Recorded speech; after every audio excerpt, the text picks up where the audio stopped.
Are you ready?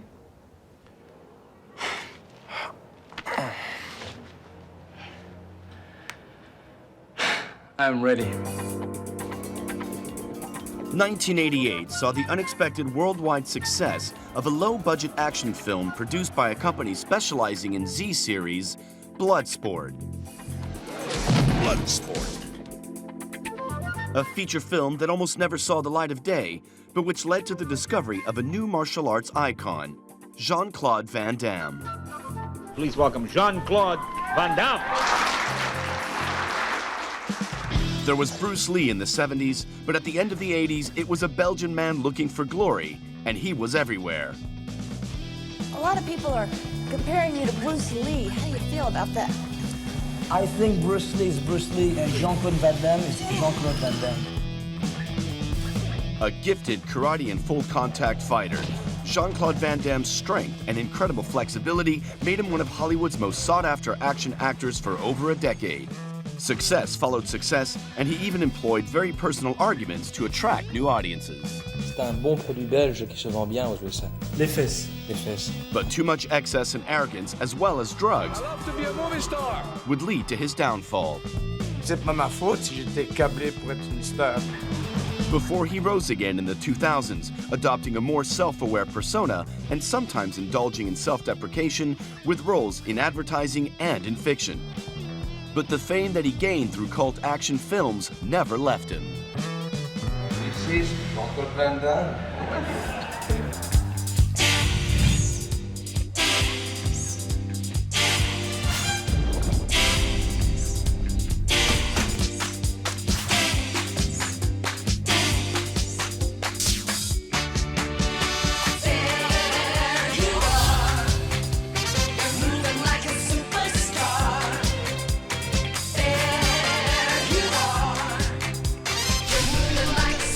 Who could have imagined that a young, unknown man from Belgium had any chance of becoming a star, not only in American cinema, but also in martial arts? Certainly not little Jean-Claude, and certainly not his father. But then, in the early 1970s, he enrolled his young son in karate classes taught by Claude Goetz. He asked me to make a man of him because he thought he was a bit timid, a bit of a crybaby. He wasn't satisfied with his son, and contrary to what you see now, he was as stiff as a pole, as blind as a mole, and as ugly as sin. Nothing but defects. It was terrible. Plus, he was terrified. He was like some little victim. Il avait un fils qui était vraiment une victime, et donc il a amené cette chose chez Claude, et il m'a présenté, mais j'étais un gamin de 10, 11 ans, à des mecs de, tu vois. La majorité était... It was mainly adults. There were only a few youngsters at the time, including me and Jean-Claude. The karate was hard, in that during training, we hit each other without protection, and it really hurt.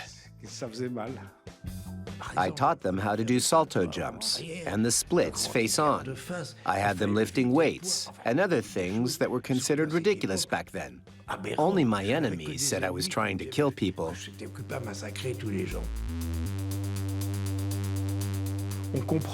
When you meet him, he's very charismatic. So for a youngster who's out of sorts, you want to be his disciple. He encourages you, he improves you, and he's very demanding. He wanted to turn us into machines of war. But the Sports Center also offered courses in judo and boxing for the likes of the Kisi brothers, Abdel and Mohammed. I met Jean-Claude, real name Jean-Claude Van Varenberg, when he was a weakling. Then, over the years, he caught up. He was amazingly supple, which he inherited from his mother, along with the splits. Those movements didn't come naturally to most people, but he was really something. I was as impressed with him as he was with me when he saw me box. I moved like Muhammad Ali, and that's how our friendship was born. Mohammed Kisi would remain one of Jean-Claude Van Damme's closest friends for a long time, and it was he who, much later in Los Angeles, would help him get through difficult years and take off towards success. But before all that, the future star's life revolved around his home in Ixelles, Belgium. The Van Damme and Van Varenberg families lived above what was then a flower shop run by Jean-Claude's parents. That's where I met his mom, Eliane, who I called Grandma, and his dad, Eugène, who I called Grandpa. Grandpa was really strict. There was no messing around with him. So there were often quarrels between Jean-Claude and his dad.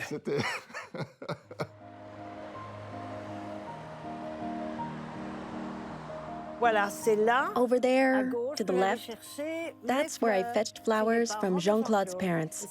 And it's where I met him for the first time. He noticed me. I didn't really pay much attention, but he had discovered Loza. And when he found out that Loza ran a school and was a former prima ballerina, he thought, I'll go check it out.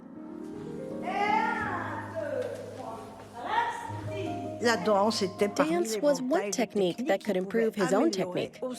I told him he was born to be a dancer. He had everything it took.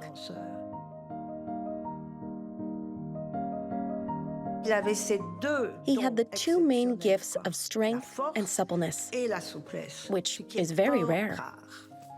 I was a karate expert, you know, and I love ballet because the music, the ladies, sorry, ballet bring you lots of dexterity. That's the way in English? Yes, very good. And it's he's a nice guy, huh? Oh, that's good. And also it helped me for stretching. So, and karate gave me mental power and physical power, and I mixed both together. It was wonderful. In the second half of the 1970s, Jean-Claude may have dabbled in dance, but he never neglected the martial arts, whether karate or full contact. He built his body as he wished. He filled out a lot and had wonderful poise, and his musculature made him a living sculpture. Competitions and victories followed one another. We won all the competitions. We drove people nuts. We came first at the European Championships in every full contact category.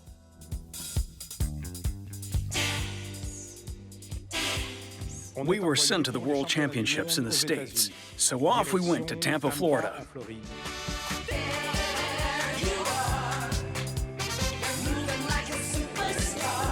It was the time of Starsky and Hutch.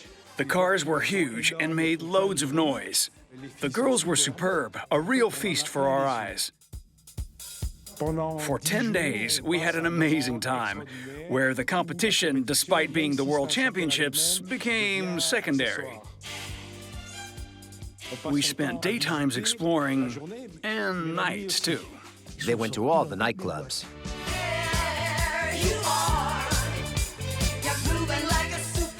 When the time came for them to fight, it looked like they hadn't slept. Our results weren't too bad in the end. We finished fourth and then went back to Belgium. And I know full well that the dream we had all lived had become a goal for Jean-Claude. But Jean-Claude didn't return from Florida alone. He had met a young female bodybuilder called Maria Rodriguez, whom he would marry and live with in Brussels for a while, and who, before they separated, was the poster girl for California Gym, a gym that Jean-Claude would open not far from his home. I call my gym California Gym, and it was packed every day. But had you ever been to California? Never. I can read magazines, you know. What made it California? You have hamburgers? What made it California? I mean, why, just you like California? Because Hollywood, the movie business, the gym business, it came like a wave, you know, from the U.S. and I was in advance in Belgium with the gym, and it was successful. Jean-Claude was the manager of the gym, but he didn't manage much. He essentially looked after himself. If you asked him how a certain weights machine worked, he was like, I don't have time. Because Jean-Claude was in movie and bodybuilding magazines, and he had to work out a lot. Here he just worked out, as he had a bodybuilding contest the next day. He weighed over 100 kilos back then, 101 kilos. It was the beginning of bodybuilding, which was still based on beauty. And he went and won. Why? Because he posed, then lowered himself down into the splits. At the time, guys with muscles were so stiff. He did his thing, the crowd went wild, and he won. Belgium is a very little country, but it has been placing in a Mr. Universe contest and at the World Championships in bodybuilding, always in the top 3. His future wasn't to be the owner and manager of a gym. He didn't think that for a minute. And he said to anyone who would listen, he was going to give up the gym, he would go to America and be in the movies. He flicked through a magazine and found a double-page spread of Gladys Portugues, a supermodel at the time. He pointed to this gorgeous woman and said, "I'll marry this girl." While martial arts and now women occupied a major part of his life, since childhood, his other growing obsession was movies, a passion he shared with his friend Mohammed. We developed a love of the movies and used to act out scenes. Usually, he played the good guy, and I played the bad guy. He wanted to be an actor, not necessarily an action film actor. But he saw that as a way in through his supple, stylish karate. But he wanted to be a big Hollywood film star. Long before Hollywood and action films, Van Damme made his first screen appearance as an extra in André Delvaux's darkly political Belgian feature film, Femme entre chien et loup. We would go to castings, and were usually turned down. There weren't many action movies back then. That was our thing. We wanted to be in Chuck Norris-like movies. So we went off to the Milan Film Festival. We took our little suitcases, jumped on a train, stayed at a youth hostel, and met tons of people. Among the producers who were approached in Milan was Menahem Golan, head of Canon, which produced Chuck Norris films. They all said the same thing: you've got to go to Hollywood. When he sold the gym and flew to the States, no one could believe it. En Belgique, t'es fou, tu vas aller aux USA, tu vas parler anglais, tu vas te droguer, c'est trop dur, il faut connaître un agent, il faut connaître un lawyer, tu sais pas où loger, t'as pas de copains. Et je suis parti. On est parti. We took off. We jumped on a plane and the adventure began.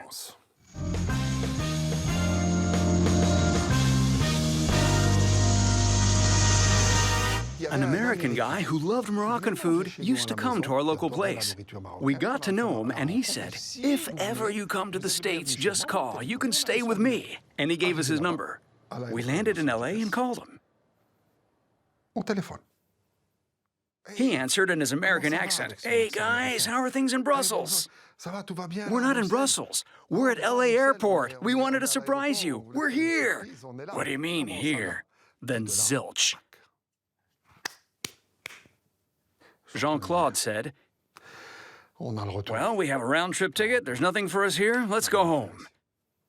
I said, "I succeed or I die here. I'm not going back." We hit Santa Monica Boulevard, the beach, the sun, the girls. Jean-Claude looks at me and says, "Wow, you were right." And then the night fell. Le choc que j'ai eu, c'est le premier jour quand je suis arrivé, j'ai vu Los Angeles at night, la nuit, avec toutes ces lumières. J'étais effrayé, je dis, qu'est-ce que c'est?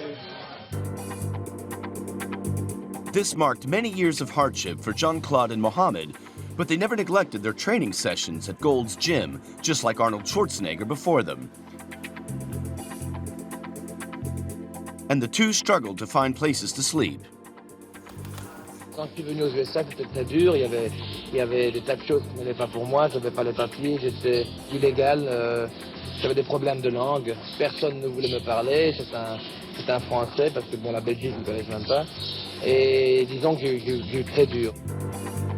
During these hard times, the duo took on a series of odd jobs to survive. Jean-Claude, who had managed to meet Chuck Norris, worked for a while in the Actors Restaurant in Newport, just south of Los Angeles. He worked as a bouncer and doorman on the dock, screening customers.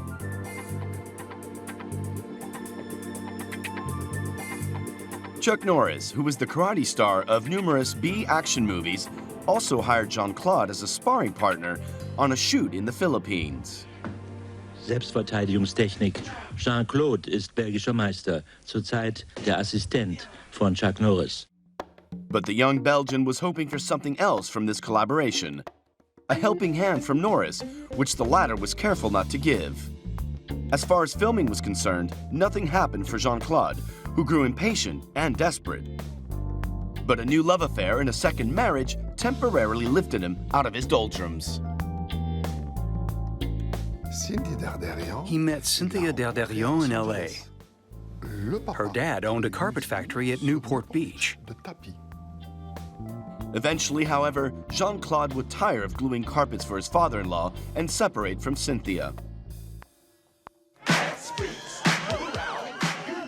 In 1984, 2 years after their arrival in Los Angeles, Jean-Claude and Mohammed finally landed small roles in a breakdancing film, which was popular at the time.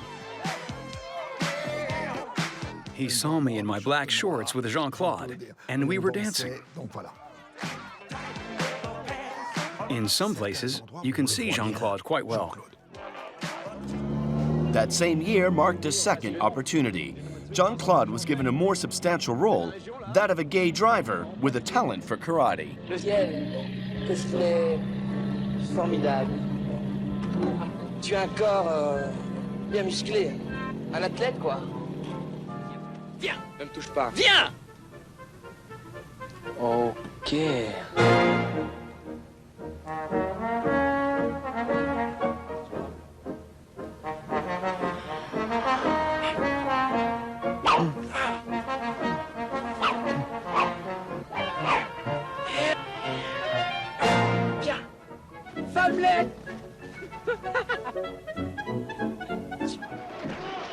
A year later, in 1985, things started to get serious. Jean-Claude Van Damme was cast in the film Karate Tiger as a ruthless Russian fighter. Although Van Damme appeared mainly in the latter part of the film, he still managed to capture the hearts of action movie audiences.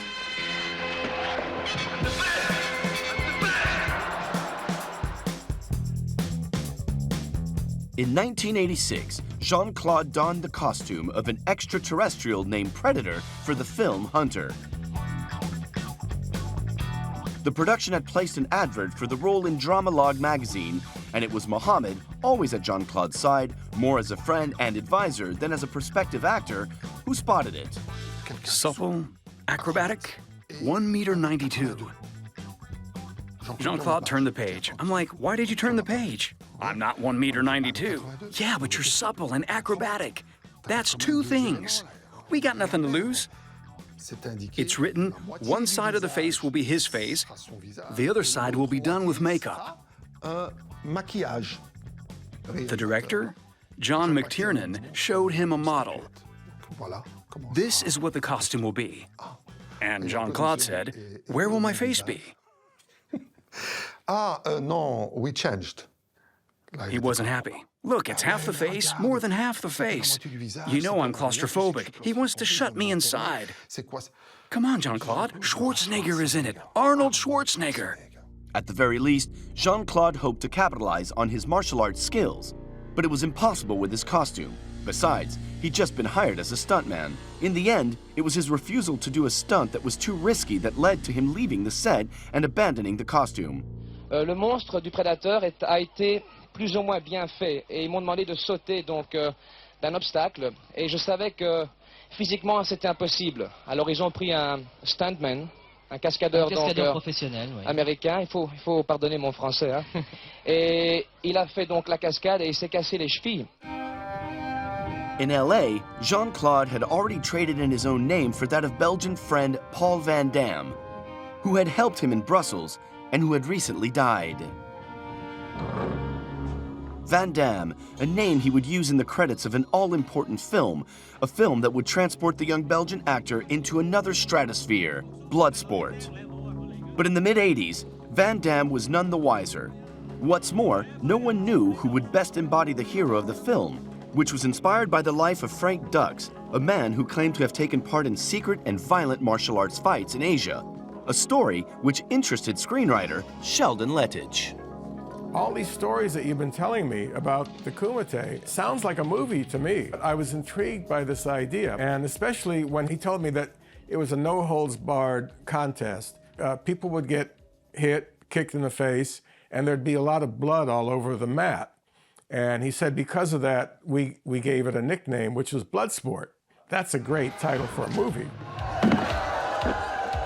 Come on, get up! Come on!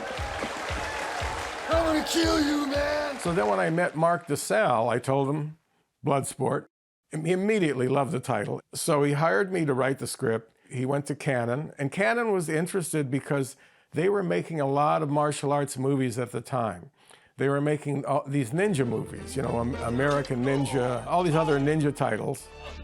Now we had to determine who was going to play the lead role. Nobody was really ringing a bell for us. And then Menachem met Jean-Claude Van Damme. J'ai rencontré le gars de la Canon qui s'appelait Menachem Golan, tout à fait par hasard, parce que je parlais à tout le monde. Et je suis rentré dans un restaurant, il est sorti d'un restaurant, mais je l'ai reconnu. Et je lui ai filé un coup de pied au-dessus de sa tête en me présentant, Monsieur Van Damme. Il m'a filé le cap. The next morning, I say to Jean-Claude, after breakfast, we'll go see Menachem. The security guy. Yes, can we help you? Oh, we had a dinner with Menachem Golan last night. We didn't dine with him. He calls Menachem, who says he'll come by. So we sit down, and then we hear Menachem Golan screaming. It was a deal he was going to make with Sylvester Stallone, over the top. Jean-Claude looks at me and goes, he's into his own thing. This isn't the time. I say, listen, we're inside. We won't get another chance like this. Please, be patient. Jean-Claude says, well, what do we show him? I put a chair there, another one here, and you do the splits, the whole works. Menachem Golan comes in and says, with his Jewish accent. Ah, it's you? Yeah, okay, I remember avec son accent juif. 2 minutes. I did my split. I show my muscles, and I say I'm the best, and I'm not too expensive right now. Take me now. Okay. I have your contact number. We'll call you when we need you. And I think, that doesn't sound good.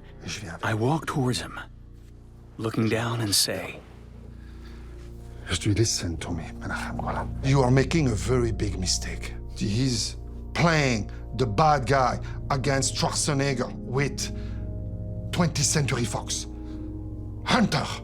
Jean-Claude is kicking me in the ankle to tell me to shut up. He didn't want people to think he was some clown inside a costume.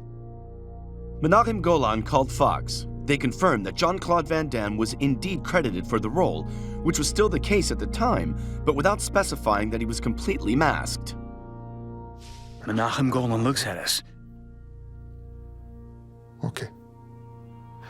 We're going to make 3 movies. First one is going to be... And he takes the screenplay of Bloodsport from his drawer. Bloodsport. Jean-Claude looks at it. What's going to be my part in the movie? Menachem looks at him. Imbecile. You're the star of the movie. He was lucky in a way to get in with Cannon, because I don't think a normal studio would have given him his chance. Don't forget, they were the ones who kick-started Charles Bronson with the Death Wish franchise. Van Damme was afraid of nothing. It was a real mess, but he took advantage of the mess. A privileged witness to the blossoming of this new actor, Jean-Claude Van Damme, was David Worth, the film's director of photography. We were in Hong Kong. In fact, we shot for 45 days. I was a little off-put in the beginning because he was a screamer. If someone didn't do something on time for him, then he would shout, well, I'm the star. And I had done 2 films with Clint Eastwood, Bronco Billy and Any Which Way You Can't. I never heard him raise his voice. So I thought, who's this kid? He hasn't even done a movie yet. He's screaming at everyone. Then I realized what it was, because he was dieting and training for that fantastic body. And so that is why he was on edge. And I accepted it, and I just didn't pay attention to it.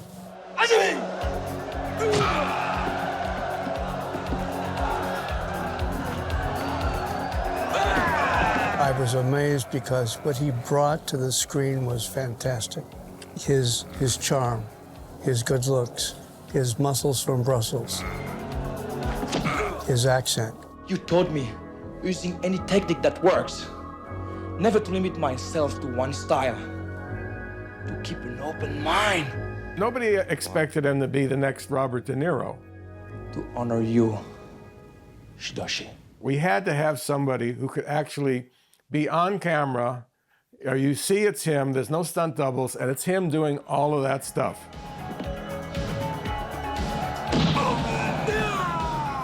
Bloodsport was a long and grueling shoot, 45 days, and there were a lot of ups and downs, but JCVD was always a pleasure.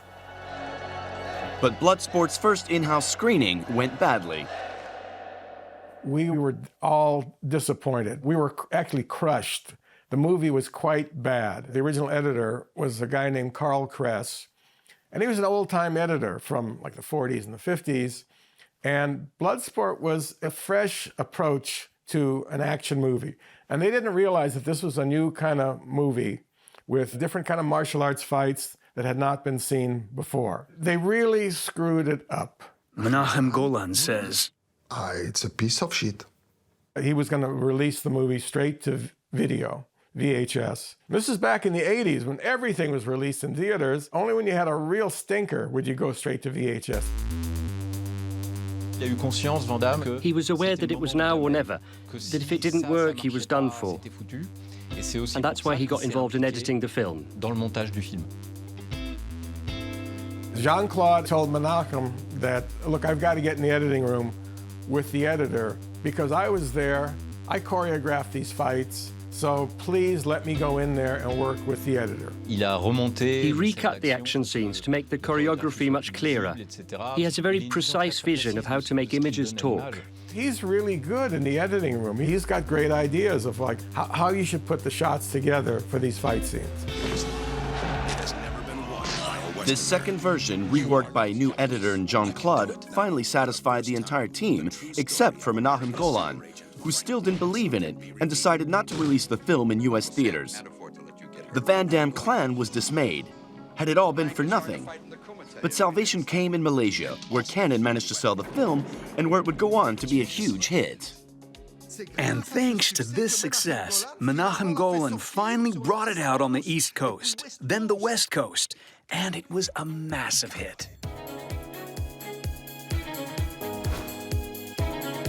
Jean-Claude, I'm Julie Moran from Movie Time. I'm here for the interview. If they were doing $35 million movies, we were $2 million, and I saw some balance sheet. Our film was the only one to make a profit out of all those big $35 million movies. It was Bloodsport. It was the beginning for Van Damme, and a supersonic one at that. Supersonique, quoi. Rappelez-nous votre nom. Jean-Claude Van Damme. On s'en souviendra. Merci. For Jean-Claude, the planets seemed to be aligned at last. And not only in his professional life, he celebrated his third marriage to a woman named Gladys Portugues, the same one he had spotted on the cover of a magazine in Brussels years earlier. Gladys was marvelous. She was a top-level athlete. And that could only appeal to Jean-Claude, who fell madly in love with her and chased her. Jean-Claude had 2 children with Gladys, Christopher in 1987 and Bianca in 1990. Marc Dizal, the producer of Bloodsport, soon suggested Kickboxer to Jean-Claude, who would collaborate on the script for the film. This project would reunite him with David Worth, this time as a director. Excellent. He was very professional always. He still had his opinion, didn't raise his voice as much. He was there to be the actor first and then the martial artist. For the second crucial role of the villain Tong Po, whom Kurt, alias Jean-Claude, wants to fight to avenge his brother in a Thai boxing combat, Van Damme didn't want the actor who was originally considered. But the clock was ticking. Who could replace him? It was then that Mohammed put himself forward. He was JCVD's right-hand man. He was trained with him, worked out with him. And then for Kickboxer, he wanted to be Tong Po. They said, Mohammed, no, he's nice, he's not Asian, no, it's not possible. We laughed at him. Ha ha ha ha. You're just Jean-Claude's friend. To convince the producer and director, Mohammed was transformed during a photo session, and his photo was discreetly added to the pile of photos of actors under consideration. All of them. Boom. We want this guy. They'd seen my photo. But until then, no one knew that it was Mohammed in disguise in the photo. The producer and director would only discover this in Asia before shooting began, when, with the help of the makeup artist, Kisi appeared as Tong Po. One day, he came on set with a skull cap on, with a bald cap, and this attitude, and everybody said, "Oh my God, that's Tong Po."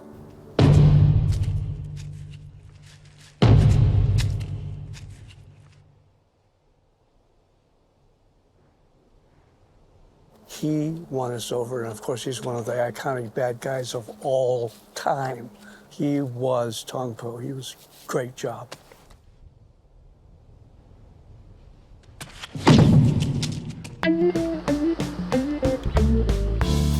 Los Angeles held no more secrets for Jean-Claude. He had bought a villa in the Chatsworth district to house Gladys and his children.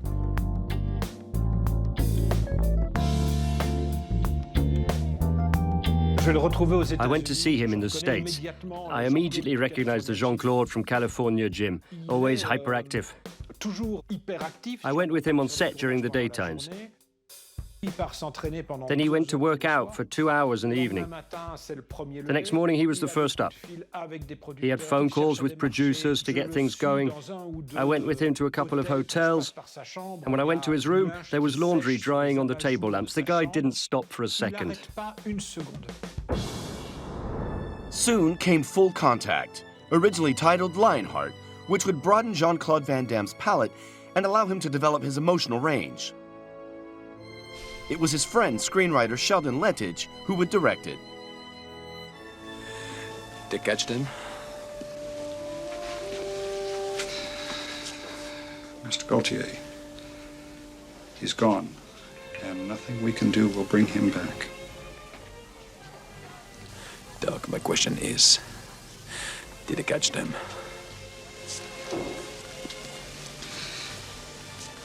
Yes, Mr. Gaultier. Lionheart was a real drama. If you took all the fighting scenes out, the movie would still work. We showed this tender side of Jean-Claude that had not been seen before. All of this stuff added up to women falling in love with the movie.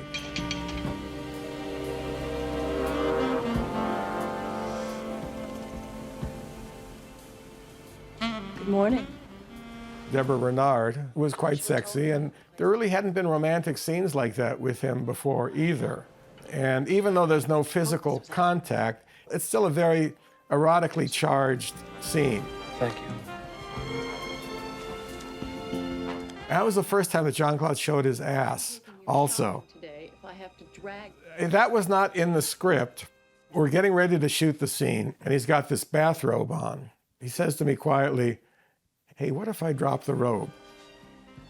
I was there the morning he got out of bed and showed his ass for 1 second. I said, "There's 100,000 cassettes right there." And I was right. The fact that he would show his butt, it appealed to the gay audience, okay? So he had a huge gay following. It was really Lionheart that elevated him into that category where he became a world-famous movie star. Lionheart, aka Full Contact, would prove to be another success for Van Damme. Hollywood! The film grossed 4 times more than its initial budget, but just when nothing seemed to be stopping Van Damme, who had attracted the interest of major Hollywood studios, tensions flared between Jean-Claude and Mohammed, who felt that the pact they had made together as teenagers had not been honored. The pact was 50-50. If one of us made it, it was 50-50. We'd work hard. We'd give it everything. That was our pact. Before Jesus Christ, before the Prophet Muhammad, that was our pact. Apparently Jean-Claude had made some kind of a promise to Michelle many years ago that, hey, when I make it big, we're going to split everything 50-50. You talk to friends like that sometimes, but when that day comes, splitting everything ends up being a lot of money. So no, that didn't happen. He said, "You're a lion, and I'm a lion. We're both leaders. It'll never work out. Never." That was very, very hard.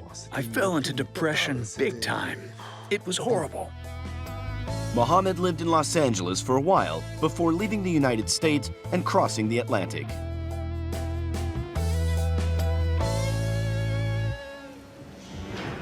In the early 90s, Jean-Claude, who had always wanted to be an international star, continued his ascent. He was soon approached by a German director who had recently moved to the USA, Roland Emmerich, who would go on to triumph a few years later with Independence Day. But his first Hollywood feature was Universal Soldier, in which Emmerich chose Ali Walker to star alongside Jean-Claude. So Roland wanted to hire me, and I think the studios wanted a more famous actress, because I was really kind of a nobody. And so he wanted me to meet with Jean-Claude, because if he could sell Jean-Claude on me, then everything would be fine. So we went over to Jean-Claude's house, and I met them there. He said, "You want to look at the script together and start reading?" I said, "Yeah, okay." It was very easy, and he just looked up at Roland like, "Yeah, okay." And I got the job. I would come to set to watch, and you would watch Jean-Claude, first of all, his precision. He would get inches away from the stunt guy's face with his legs, and he never hit him. It was like watching someone, choreograph a dance. I just want to eat. In the first half of the 90s, Jean-Claude's popularity continued to grow, enabling John Woo, one of Asia's leading action film directors, to make his Hollywood debut with Hard Target. But more importantly, Jean-Claude crushed his competition with Time Cop, a film that grossed over $100 million. Jean-Claude had become a movie star. I love to be a movie star. An action movie star, so well suited to the genre that he found it difficult to escape. The public sees you as one thing, they want to see you as that. It's not his talent that's lacking, it's the public's ability to let him stretch. They want him to be kicking and doing splits and all that, and doing roundhouse kicks and knocking people out. That's what they want. That's what they pay for. He seemed more like an actor than a lot of action stars I've been around. And I think he could have been more of that kind of Cary Grant action star, where it was like, like almost like a Bond or something, but different. Just he could have done something with more depth and more finesse. But he wasn't alone in this category of action movie stars. Jean-Claude, cette année-ci, il y a Sylvester Stallone et Schwarzenegger qui viennent. C'est de la concurrence? Il n'y a pas de concurrence. Il y a de la place pour tout le monde. I think Arnold and Sly Stallone are amazing at what they do, and they're very stoic. Stallone.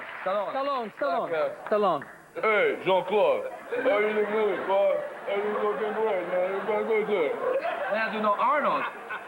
This is Arnold. Arnold. All right, Brazil. I really think that he was very vulnerable. And you don't really see that a lot with Arnold or Sly. And then there was the question of comparison, the level of fame. He was very close to being where Stallone and Schwarzenegger were with a couple of the movies he did, like Time Cop, but what was throwing him off was the drugs. That really changed him for the worse. And suddenly he was not showing up, not prepared. There were just a lot of problems that all had to do with the cocaine. But that's what really made a difference. Drugs were obviously a problem, but I didn't believe it. I thought he was the last person it would happen to. From his debut in Hollywood, Jean-Claude explained to me, this actor, that actor, I'm not going to name names, they're ruined. They do drugs, they throw big parties. You know why? Because they're successful. They have money, and after a while, they've played out all of their fantasies. They need a kick, so they look for something they haven't tried, and they end up on drugs. Me, I've got training 2 hours a day. I won't fall into the same trap. But he did. Stallone never had a drug problem. Schwarzenegger never had a drug problem. They've got their own little problems, but drugs, that's a big problem. And generally, actors that have had some serious drug problems all seen their careers go downhill. La drogue. Quand on a tout, on a fait le tour du monde. Quand on a fait les hôtels, on est là prima donna du penthouse, penthouse, de chaque hôtel dans chaque monde entier, les voyages. On veut quelque chose de supplémentaire. Et à cause d'une femme, parce que c'est l'amour, j'ai essayé quelque chose. Je suis tombé dedans. Van Damme, la bête, le tigre de la cage, l'homme Bloodsport, est tombé dedans. This plunge into cocaine coincided with Jean-Claude's infatuation with the model he had married, Darcy Lapierre. His drug addiction caused him to lose all sense of reality and miss out on a major contract with Universal Studios. All during a telephone exchange that went haywire while Jean-Claude was in the car with Darcy. Universal was definitely seeing him as the next Stallone, the next Schwarzenegger. He was going to be their big action star. And they offered him a 3-picture deal for huge amounts of money. He convinced himself that he deserved even more money than they were offering him. Universal offered $8 million per film, but Jean-Claude raised the stakes. Universal came back with $10, then $12 million per film. Universal said, okay, this is as high as we're going. We're not going any higher than that. If you want more than that, then the deal's off. And basically, that's what happened. Je voulais plus. Tu sais, j'ai fait le con. Et je voulais un prix égal à ta. Et ils m'ont dit, Jean-Claude, you have a nice life. Jean-Claude saw $20 million per film, just like Jim Carrey that same year. Although Van Damme continued to make films, he was already in decline, both at the box office and with the studios. Worse still, by the end of the 90s in the United States, his films were no longer distributed in cinemas, but directly on video. Sure, the drugs had a lot to do with it, but he still made a few bigger movies afterwards, but they weren't doing well at the box office. That's the problem. A couple of movies were relative flops. In Hollywood, if one movie flops, they let it go. But when the next one flops too, they start having a rethink. Legionnaire, it should have been released theatrically in the US, and it was the first movie of Jean-Claude's that went straight to video. I know it opened theatrically in a number of European countries, but in the US, straight to video. And then he got stuck with the straight to video stigma. Basically, the companies that would release movies started thinking, okay, well, Van Damme, he's just a straight to video guy, which made them reluctant to put more money into his movies. You can have a second career in that kind of movie, and that's the case for a lot of so-called has-been actors. These guys are well paid because they were known. They have a name, and it's their name, whether the movies sell moderately or aren't very good. With Van Damme's career in decline, he decided to focus on his private life. He divorced Darcy Lapierre and remarried Gladys. The wedding took place in Belgium, in Knock, an upmarket town on the Belgian coast where Jean-Claude and Gladys spent some time together. It was in this town that Jean-Claude had helped his parents settle and where he had built a house for himself. Afterwards, Gladys and the children returned to Los Angeles, where Jean-Claude would join them whenever he wasn't in Hong Kong, his other home base.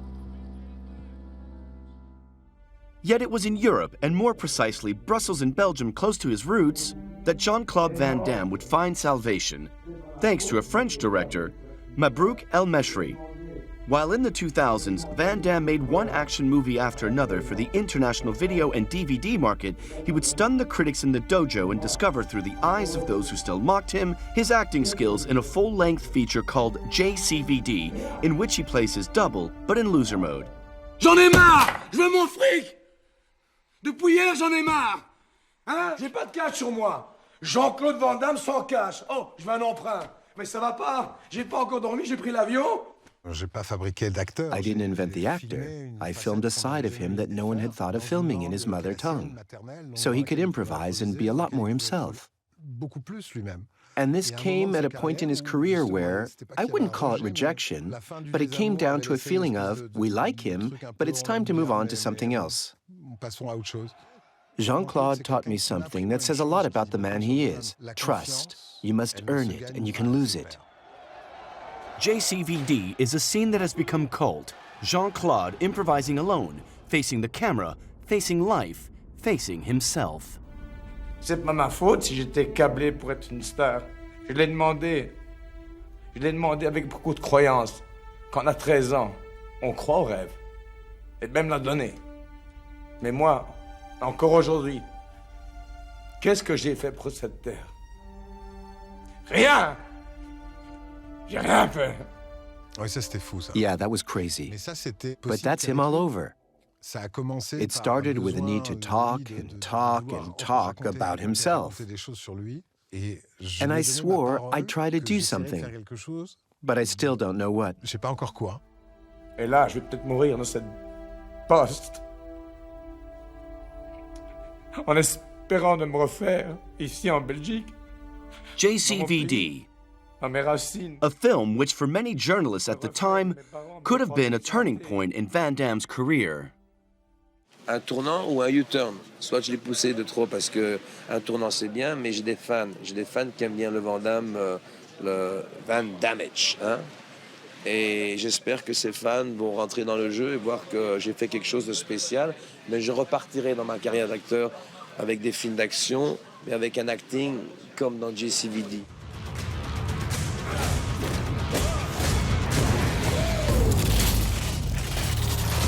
Je me rappelle, on a fait une... I remember we did a commercial right after, and he just had a call from Stallone for the Expendables franchise. His eyes were lit up like a kid's.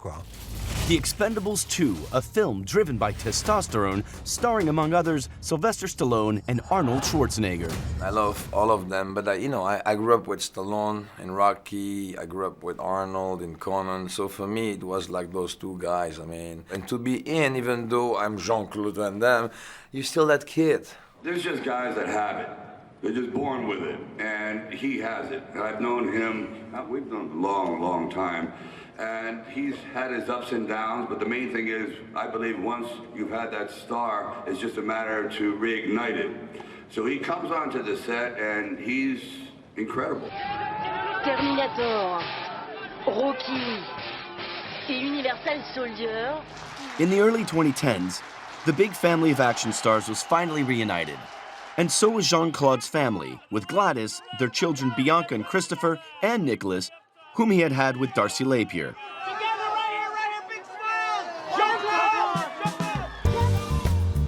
In 2013, with his trademark offbeat style, Jean-Claude Van Damme starred in a now iconic TV commercial.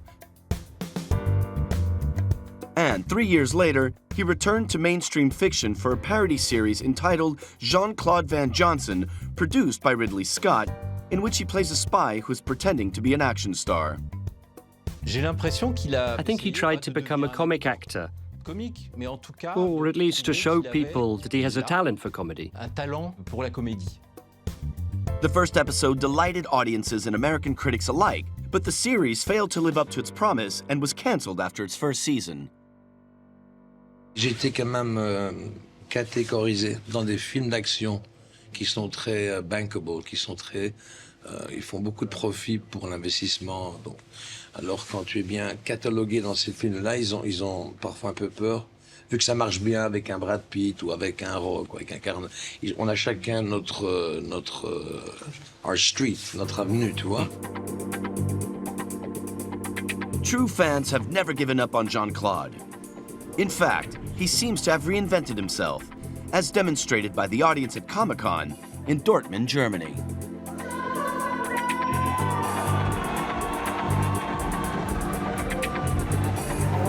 Ici, c'est Jean-Claude Van Damme.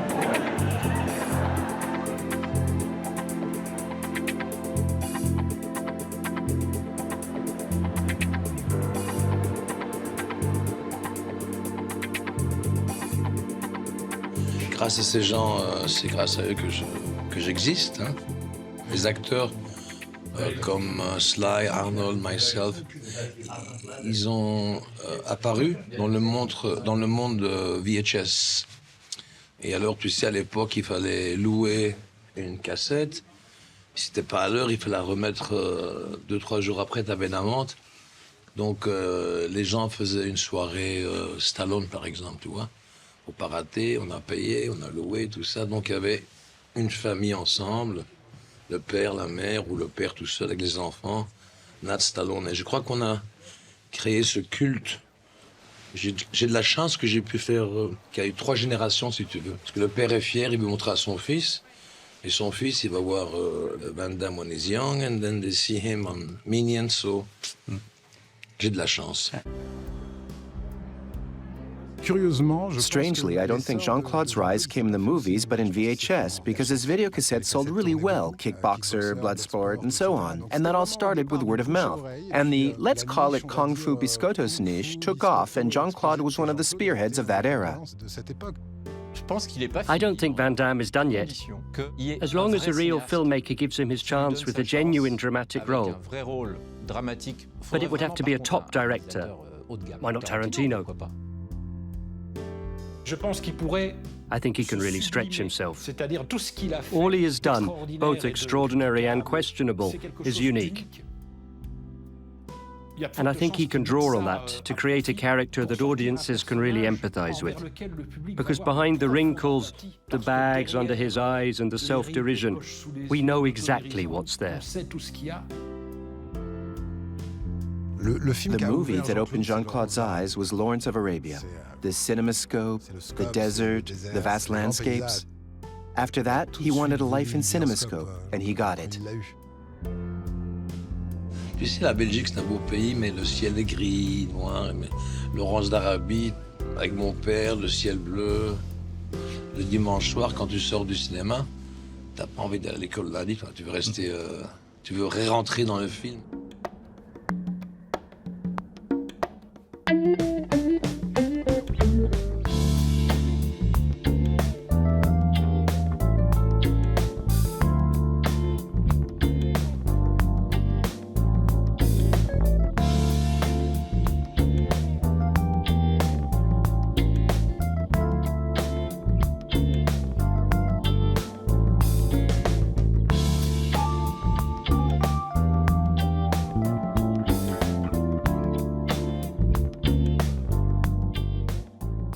Bon vol. Merci.